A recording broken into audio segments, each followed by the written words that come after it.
Hello and welcome to the stream. My name is Christopher Jarvis, aka Commander Thane, aka Holdmykidney. Tonight I'm going to be streaming a bit of the Warlock of Firetop Mountain, which is a game I've been interested in for a little while, but haven't necessarily got around to looking at yet. Now I have picked up the game today, so I am going to be playing it for the first time live with you tonight. The thing that's interesting about this is that it's Warlock of Firetop Mountain, if you're not sure, is based on a book, and that book is The Warlock of Firetop Mountain, which was by Steve Jackson and Ian Livingstone, both guys, of course, who've gone on to do all kinds of game design stuff in video games and in terms of tabletop stuff. This is my original copy of The Warlock of Firetop Mountain from the early 80s. Now, I say my copy, I've actually discovered that there's an inscription in it to my older brother, so I suspect this was actually his copy from the early 80s, but I think he wasn't quite as into the game books as I was, and they sort of filtered their way down to me, and I've had this edition for a very long time, and you can actually see in the back there is a hand-drawn map with various notes on it about how to complete the dungeon. I don't know whether that's going to be relevant to the version of the game we're playing tonight, but I'm going to keep it on me just in case. I should also say that this map does not come from the early 80s. Periodically I rediscover these books and kind of really enjoy playing them. So that map is probably maybe about 15 years old. And I definitely was not a child then. But I think I kind of like these because, as those of you who know me know, I'm kind of really into fiction and I'm really into board games. And so the fighting fantasy books are kind of perfect for me because it involves, a bit of fantasy reading or some of them science fiction, and you have your own character that you roll with stats. And so it's a bit of reading, it's a bit of choosing your own path through the game, and a certain amount of dice rolling and combat. And I think I'm not surprised that something like this has been developed into a PC game, because there's been something of a vogue recently of producing PC games which are very much interactive fiction. I'm thinking of something like 80 Days Around the World being a very good example of something which is quite heavily text based, and you're sort of choosing a direction for the story rather than necessarily lots of action sort of gameplay. Having said that, as I say, I haven't played this game yet, but I have seen screens of kind of turn-based combat, which I'm really looking forward to because that's my favourite genre. Let's press on. So this is the beginning of the game. I've just hit start new game. I'm going to bring up the sound for you a little bit so you can actually hear some of the tunes. Hopefully the levels will work out all right. So this is a mysterious beginning. So who are you, Oriana? I am repeating myself, player, but no matter. I quite like this. This is sort of text is like the sort of pages of a book. That's kind of an obvious observation, but I quite like that. I am Oriana, the Keeper of Souls, your guide and your game master of sorts. Many adventurers have entered Firetop Mountain over the last 30 or so years. Voracious readers have wandered the many passages, battling the monsters within and negotiating the many traps, only then to take on the might of Zagor the Warlock. I think I can probably count on one hand the number of times I actually made it as far as Zagor the Warlock until I started mapping the book. Anyway, with skill, stamina and luck, that's interesting, they have chosen their many paths and rolled their fate. Many of these brave young adventurers have perished in the darkness, and their souls even now lie unclaimed. That's actually really interesting, because one of the things in the book is that if you take a look in the first few pages here, you have your kind of character stats page, which is here. This is your adventure sheet, and you will see that at the top there is skill, stamina and luck. These are the same stats the PC game is going to be using. There's also a thing here for your inventory, and there is gold and jewels and potions and provisions. Provisions, something which you could eat at various quiet points in order to kind of recover your hit points. So at the moment it's very close to the book. Let's press on. You appear to be the next brave soul to take on the mountain and all it contains. To do this, all you will need to choose an Atlantean hero to take into the mountain. Don't get too comfortable with your choice, however, as the ways are treacherous and it's doubtful that you will survive. Tell me about it. Only by bringing me the souls of the fallen may you be blessed with new heroes over time, each with their own quests within Zagor's domain. I'm feeling like this is going to be sort of a bit of a roguelike. Every time you die, maybe you've had XP to unlock a new character, but let's have a look. Okay, so we've got 4 characters here on nice little miniature style bases. This guy here seems to have a 35mm base, while these ones have 25, but anyway. So this is Aaron Gotspeed, who presumably has lots of speed. This is Alexandra of Blacksand. Now, Blacksand Bay, I think, was one of the locations. I wonder if there's a map in this version of the book. I'm not sure. I know Blacksand was one of the locations in the various stories. Decian Strom and Lunuki Ekadi. Luniki. Okay. I want to choose next group. Okay, so I'm guessing these guys are sort of unpainted miniatures. So I'm going to assume that these are ones we can't yet choose. Yes, here we go. Okay, fine. Let's just take a look at the stats here then. So we've got stamina of 20, skill of 9 and luck of 7. That's really interesting. And he's got various attacks here. I'm kind of curious about these. There's kind of a tradition with the fighting fantasy books that some people would, instead of actually rolling your stats, some people would take the maximum stats. So actually the stamina is 12 plus 2d6, which is obviously anything from 14 to 24. Skill was 6 plus 1d6 and luck was 6 plus 1d6. So these characters are representative of, I'd say, some pretty average rolls. I kind of feel a little bit like anybody who actually rolled a skill of 8 and a luck of 9 would probably re-roll. Like, even if they were doing it like fairly, they would probably just think, oh, I shall roll another character from scratch. Skill of 10 and a luck of 8 is probably a bit better. You're not going to be relying on your luck quite so much with a skill of 8. This character, very lucky, not so skillful. Not quite so much stamina. That's really interesting. Okay.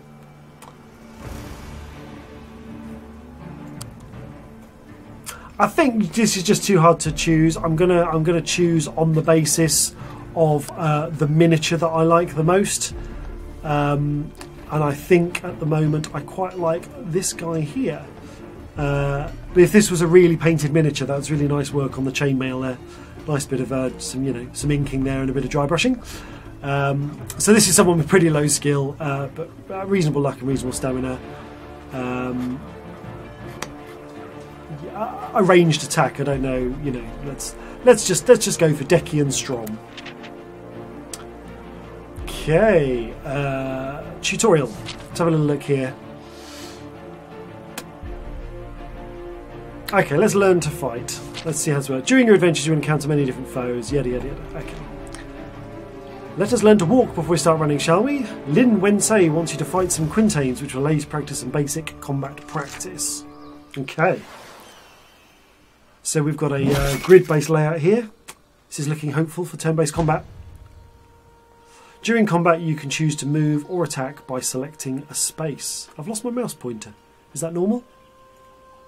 Okay. Select move to advance towards the quintain.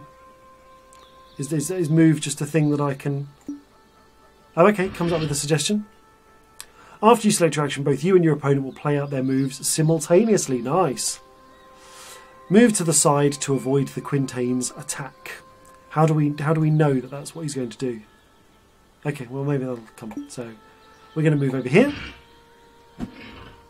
Oh, because he's attacking straight ahead, of course. I was thinking he had like a side attack or something. Sometimes it is better to attack where the enemy is likely to move instead of where they currently are.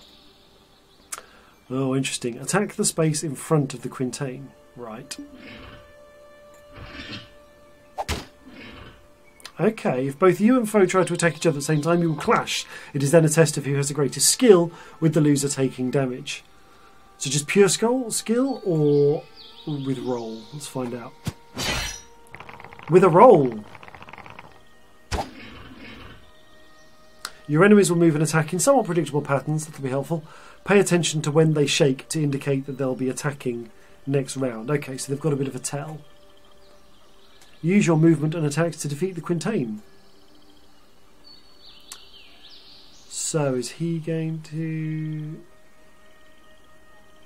I'm just going to attack because he's got a skill of 2 and I've got a skill of 8. So I'm pretty confident on my rolls. Oh, he's moved. Okay, well, fine. He's definitely going to move back into that space. Oh, interesting. I'm going to move. Yeah. There we go.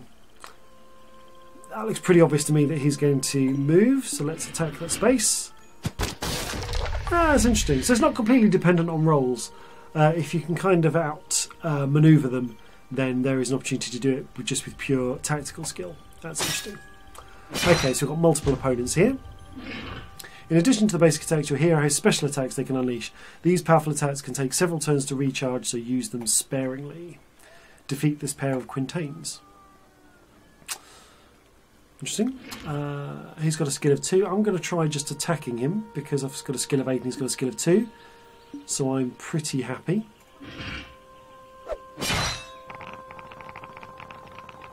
So even with a fairly, I'm going to have to roll very badly to lose against an enemy with a skill of 2. He's going to be moving. He looks like he's moving that way. He's moving into this space. So I'm going to attack there. Oh, okay. Interesting. I don't know if these guys have an attack which is kind of to one side, so...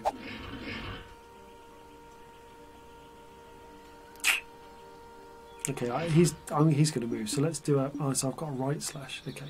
Oh, I see, your miniature will automatically turn to face where you can actually make a reasonable attack.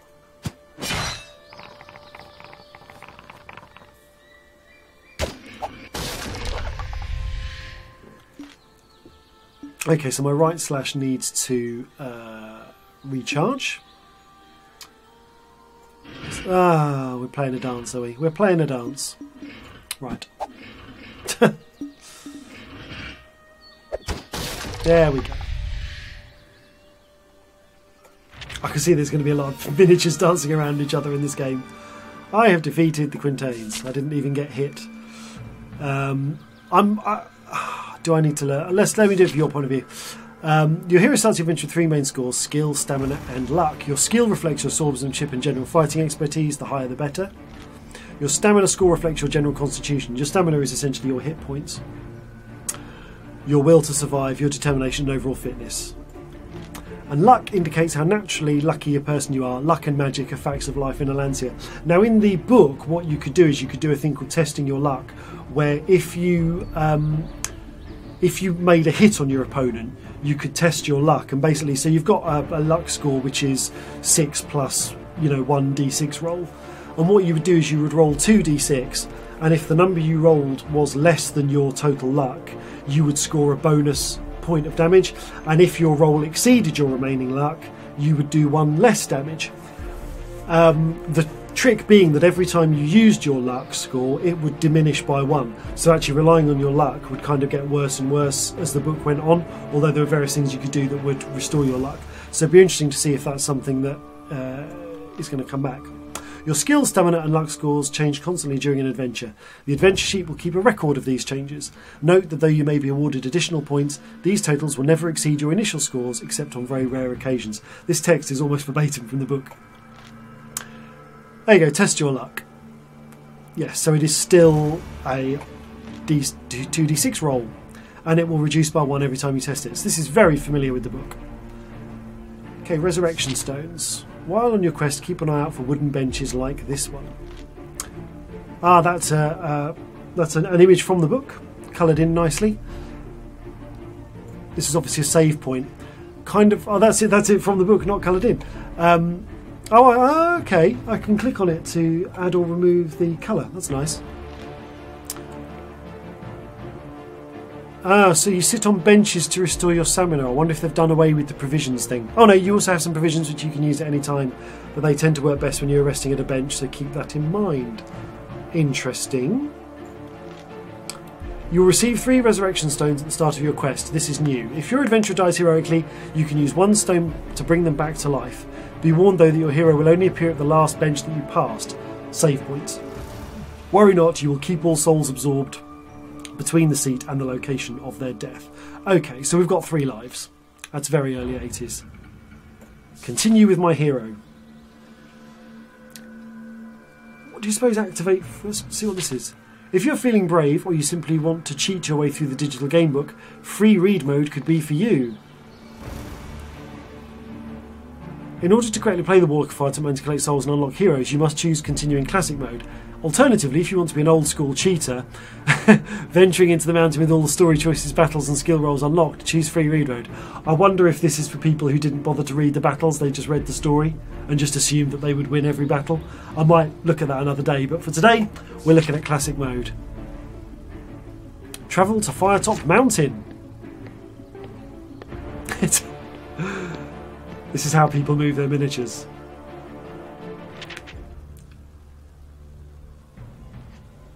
At last, your 2-day hike is over. When goblin bandits ambushed your convoy on the road to Zengis, you were outnumbered and had to fight your way to the safety of Anvil. I feel like I should be doing a voice for this. One of the goblins, a so-called jailer named Rodgad, stole from you a valuable locket that was given to you in Cainlesh Mar many years ago by a priest of Orantis. You were planning to sell it for a princely sum and retire from the dangerous life of an armed caravan escort. Rumours in Anvil had led you to believe that the goblins that attacked your convoy were under the command of none other than Zagor, the mysterious warlock who rules Firetop Mountain. You are determined to find the jailer, reclaim your prize, and buy a horse to travel back to Sardath. If there is a sizable fortune left after this, so much the better. Lovely. You have also heard tales from the locals that the warlock is a man to be feared as much as he is wealthy. You are not easily intimidated, but if a djinn were to appear and grant you 100 gold pieces and a Femfrian stallion in return for your soul, you might just take the deal. You cautiously approach a cave entrance, which you know is frequented by is used frequently by goblins. We'll fix that in post. You check that your crossbow is secured on your back and grip the hilt of your sword. You are ready to face any foe.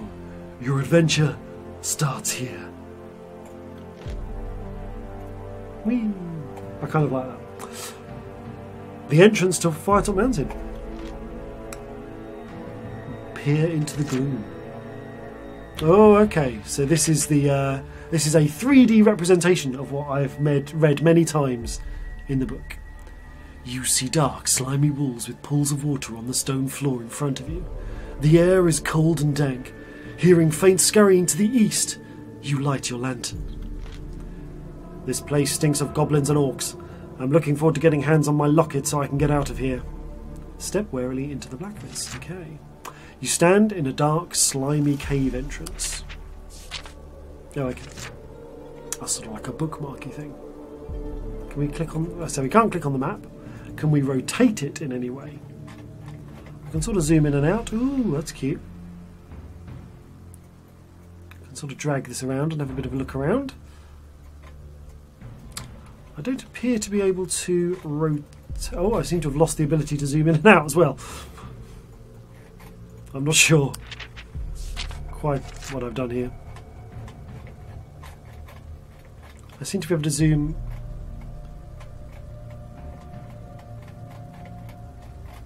Okay, not sure what's going on with the zoom in and out. Anyway, approach the fork ahead. After a few yards, you arrive at a junction. Turn east, turn west. I should consult my map from the book, shouldn't I? Let's see if it's the same. So, my recollection is that to the left is a sleeping guard. I'm assuming that's that person there. And to the east was a thing marked pit. And I didn't write down anything good about the pit. But let's go and see it anyway.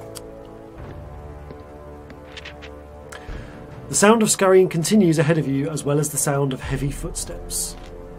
I could hide, and I'm sure I can take on whatever is coming. A few yards ahead, at the limit of the light cast by your lantern, you catch sight of a cleft in the tunnel wall. I could fit into that cleft, but there's no way I'm hiding this early on in my quest. Prepare to face what approaches. Coming towards you along the passageway are two ugly green-skinned creatures. You have disturbed an orc patrol. I feel pretty confident about taking down these two.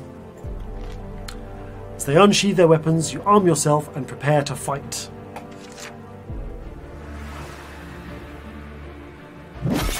Okay, got our first real fight. I'm going to cook me some fools. Now, can I... I have a ranged attack here. I'm going to use that. Oh, they don't have much stamina. Okay, so Dodge Bolt requires a little bit of recharging. Now, this chappie here has got reasonable skill, so I might just be a little bit more circumspect. We can afford to move fairly safely. He's going to attack, so I'm going to come this way. He's attacking. I think he might move actually, so I'm going to attack there. There it is. And let's move over here.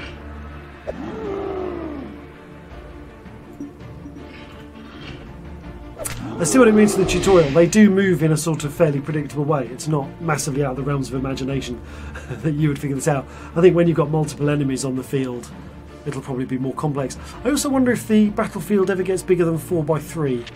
Be interesting to see. I have gained 4 souls. A quick search of the orc's bodies turns up a handful of gold pieces, a crude bone charm and a half-eaten rat on a stick. And 5 gold pieces. I'm going to take the bone charm. You pocket the bone charm, trying not to retch as you get close to the orc's stinking corpse. Perhaps it will be useful later. Let's carry on heading down the east path. So far it's diverged a little bit. The passageway soon comes to an end at a solid-looking wooden door. Trying to open it, the door refuses to budge. You listen at the door but hear nothing. I think I could easily break this door down. Try to charge the door down. Attempt to kick the door down instead. Turn back and return to the first junction. Well, just for laughs, I've written down on my map from the book that it's a pit, so I'm going to charge through it. Oops! It is a pit. The door bursts open and you fall headlong into a room. You scream and curse as you discover the floor does not exist, continuing your cursing as you plummet down the pit. Although the pit is not particularly deep, you crash awkwardly to the floor, landing painfully on your sheathed swords. Ah... Oh, Decian, you bloody fool. You stand up, gingerly. Looking around, you can see 2 cave entrances leading off from the pit opposite you. Mouldering bones litter the floor, small piles of them stuck together in pools of fetid slime. You glance around the vile pit. Enter the cave to the left, try the cave to the right. Well, we're way off my map now, so... role-playing principle, always go left. You enter a small cave with slime dripping from its rough rock walls. A sickly smeat smell assaults your senses as you enter. It is the smell of rotting meat. The remains of rats and even a half-eaten goblin lie in one corner. In another is a large joint of meat. It looks like whatever is using this place as a larder is saving this choice haunch of giant aardwolf for later. Thankfully, this does not look like the jailer that stole my locket. I wouldn't want to be picking through those remains. We'll take the meat. This could be good eating on that. Let's investigate the other cave. The first thing that hits you as you approach the cave is the stench, an unpleasant melange of mushrooms and rotting meat. Whatever was nearby, you sense that it has not strayed far from its home. The smell is sickening in here. I'm not sure how much I can take. Survey the murky gas. Come on. In for a penny, in for a pound. As you peer deeper into the gloomy cave, you suddenly see a pair of evil-looking eyes appear from the darkness. A slime beast lurks within and has spotted you. 2 hideous slime zombies, previous adventurers reanimated by the slime, have also emerged from the goo. They shamble towards you with one sole purpose. The slime beast, meanwhile, launches itself at you with its powerful hind legs. Fight the monsters. Slimy miniatures. Again, that's some good painting. They've used Ardcoat on that. Okay, I'm going to...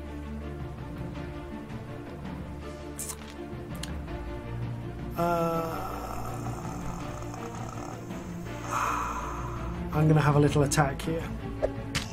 Ah, that's a pity. Ouch, he's got range. I'm taking damage too. I think he's going to move forward. I think he's going to move that way. Let's do a right slash. I'm taking damage per round. One of them is bound to move into that space. Oh, really?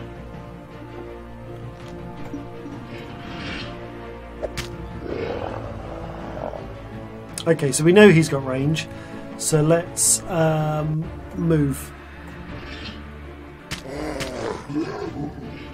Yeah. Oh. I'm in trouble now. Okay. What's this one got? This one's got a skill of 5. Do I reckon I can take that? 2d6. There's a bit of a range on that. I think I'm not feeling confident. I think I might move. I think we're going to be dancing around each other.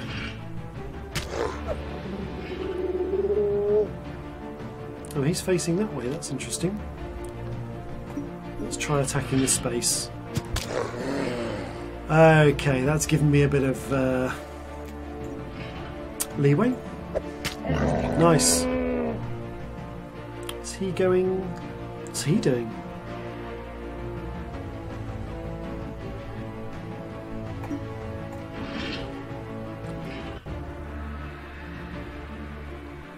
Okay. Oh, I can't right slash. Let's attack. Ah. If only there was some way you could see what his...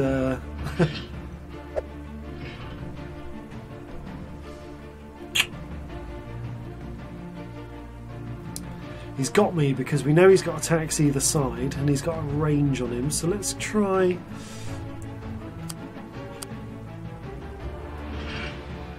Oh, I can click and drag to move. That's interesting.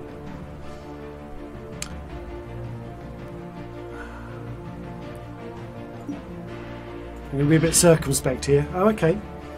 Right, he's about to attack. So let's move. Oh, that was a good choice. I'm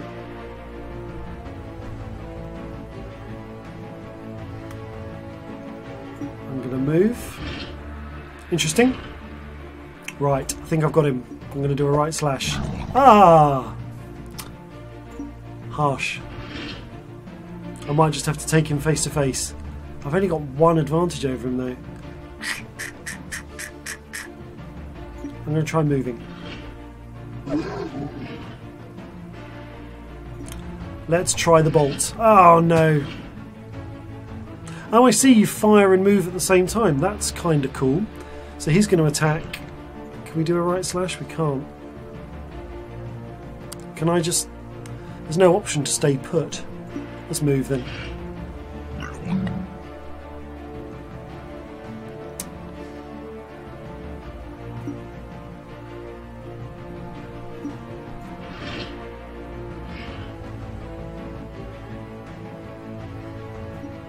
Let's try it. Ah, cannot catch a break. Okay. Let's move this way. He's going to attack.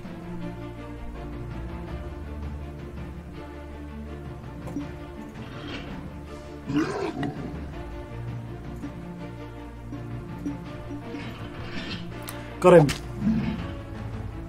Okay, he's only got one stamina left. It's a shame you can't... I can't do the test your luck thing. Because I feel like... Because I would have been able to up that damage to 3.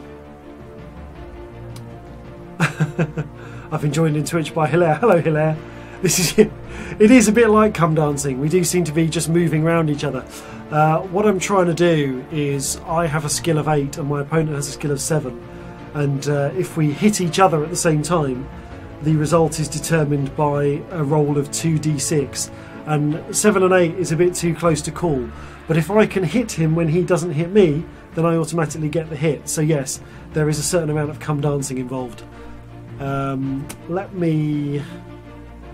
Dare I? I'm gonna... Have I got... Okay, that's gonna...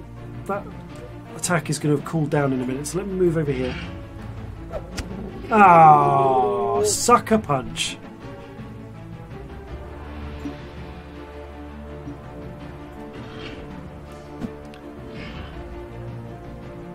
At some point I'm going to have to just hit him, I think.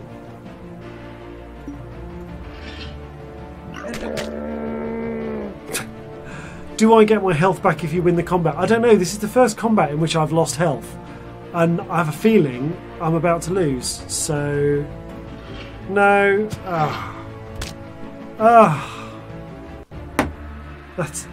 That's depressing. Okay, a little bit of a learning curve then on this one, I think.